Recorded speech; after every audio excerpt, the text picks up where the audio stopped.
इसमें घर के रसोई का जो सामान होता है वो थोड़ा सस्ता होना चाहिए, गैस सिलेंडर, दालों का और आटा चावल दाल, जो गरीब लोगों को भी फ़ायदा हो, इसमें घर के बजट में होना चाहिए। तो बढ़ती महंगाई के कारण कहीं ना कहीं गृहिणियों को स्ट्रगल करना पड़ता है वो इसमें। तो करना ही पड़ता है, अपने बजट में ही अपना घर का गुजारा करना होता है। महंगाई इतनी बढ़ रही है, हर चीज़ का रेट बढ़ रहा है, तो बजट से थोड़ी सी उनको मिलना चाहिए, राहत थोड़ा मिले। राहत मिलनी। देखिए, सबसे पहले जो बहुत ज़रूरी चीज़ है वो है इनकम टैक्स का जो बेस है वो बढ़ाने की बड़ी सख्त ज़रूरत है। इस समय डिस्क्रिपेंसी बहुत ज़्यादा है। जो लोग बहुत बड़े व्यापारी हैं, बहुत काम धंधे करने वाले लोग हैं, वो तमाम लोग तो अपने इनकम टैक्स को बचा लेते हैं किसी न किसी वे से, और जो एम्प्लॉइज़ हैं उनके ऊपर पूरा टैक्स लगाया जाता है। तो इससे क्या है कि केवल पूरी आबादी का बहुत छोटा जो परसेंटेज है वो ही टैक्स दे रही है। तो मेरी अपनी राय ये है कि टैक्स का सिस्टम कुछ ऐसा होना चाहिए कि वो बाकी लोगों से भी लिया जाना चाहिए और उसके ऊपर किसी न किसी प्रकार की सख्ती भी की जानी चाहिए। पहली चीज़ तो मैं इस बजट से ये चाहता हूँ। दूसरी चीज़ जो बहुत इम्पोर्टेंट है कि कोरोना के कारण शिक्षा को बहुत नुकसान हुआ है, तो शिक्षा के विस्तार और जो आम स्कूल हैं उनको बचाने के लिए, क्योंकि ये कोविड के कारण जो स्कूलों के अंदर पढ़ाई नहीं हो रही है और शिक्षकों को जो छोटे स्कूल हैं जहाँ से गवर्नमेंट के स्कूल नहीं हैं, उन स्कूल के टीचर्स को पे भी सही ढंग से नहीं मिल पा रही है, इसकी भी व्यवस्था कोई ना कोई सरकार को ज़रूर इसके बारे में करनी चाहिए।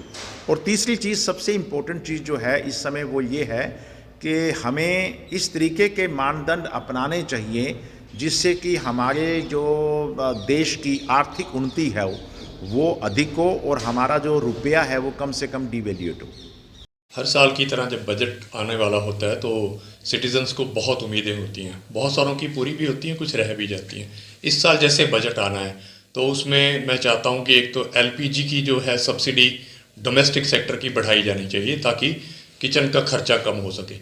इसी तरह डीजल पर सब्सिडी बढ़ाकर डीजल की कीमतें कम करनी चाहिए, क्योंकि डीजल का अधिकांश प्रयोग ट्रांसपोर्टेशन के लिए होता है और ट्रांसपोर्टेशन अगर महंगी है तो इन्फ्लेशन रेट बढ़ता है, जिससे आम जन के लिए हर वस्तु महंगी हो जाती है।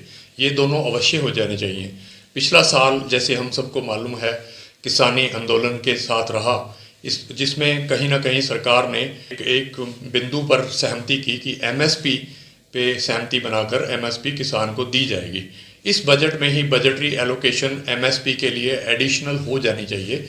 इससे एक तो किसानों में विश्वास बनेगा कि सरकार इसकी ओर चल रही है, दूसरा जैसे ही एमएसपी को सरकार क्रियान्वित करेगी तो उसके लिए ये नहीं होगा कि बजट ही नहीं है। इसी प्रकार एजुकेशन सेक्टर में और हेल्थ सेक्टर में बजट का इजाफा अवश्य करना चाहिए। जैसे डिफेंस तो एक मैंडेटरी चीज़ है, लेकिन कोरोना काल में हमने देखा कि health care specially public sector में कहीं ना कहीं उस लेस देन परफेक्ट रही है। उसमें जितना इजाफा हो सके ताकि आम जन स्पेशली जो लोअर ग्रुप में आते हैं उन्हें सुलभ व सस्ती हेल्थ सुविधाएं मिल सकें।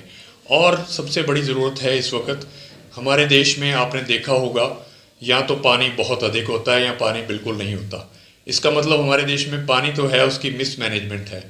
नदियां नालों को जोड़ने के लिए हालांकि प्रोजेक्ट्स तो हैं फाइलों में, लेकिन वो कहीं लागू होते दिखते नहीं हैं।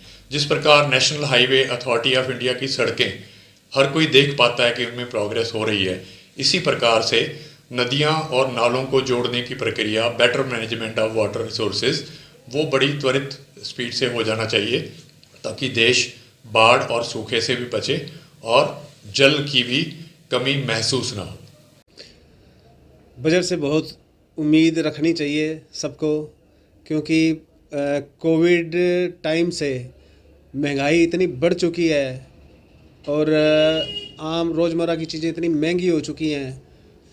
उम्मीद करते हैं कि इस बजट में सरकार उस बारे में कुछ सोचेगी और महंगाई से राहत आम आदमी को मिले, ऐसा कुछ उपाय करेगी।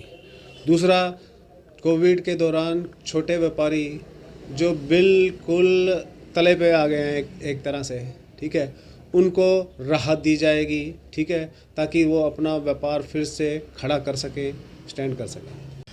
बजट को लेकर बहुत उम्मीदें हैं जी, क्योंकि कोरोना काल के दौरान लगभग 2 साल हो गए हैं, तो अर्थव्यवस्था बहुत प्रभावित हुई है।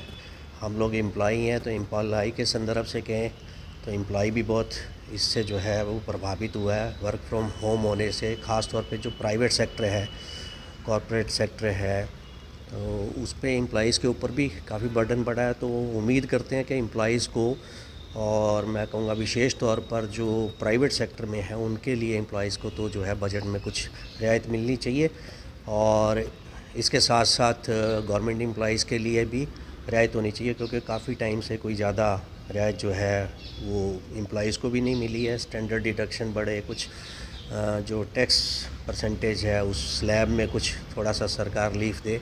इसके अलावा हेल्थ सेक्टर में जैसे इंश्योरेंस वगैरह है या हेल्थ सेक्टर है, इसमें भी कोरोना काल के दौरान जो है लोग काफ़ी ज़्यादा उनको जो है मुश्किलों का सामना करना पड़ा, काफ़ी खर्चा हुआ मेडिकल इक्विपमेंट्स के ऊपर। तो वहाँ उस क्षेत्र में भी जो है वो रिलीफ मिलना चाहिए। इसके साथ साथ लेडीज़ जो गृहिणियाँ हैं जिन्होंने किचन संभालना है उनका भी ध्यान रखा जाए।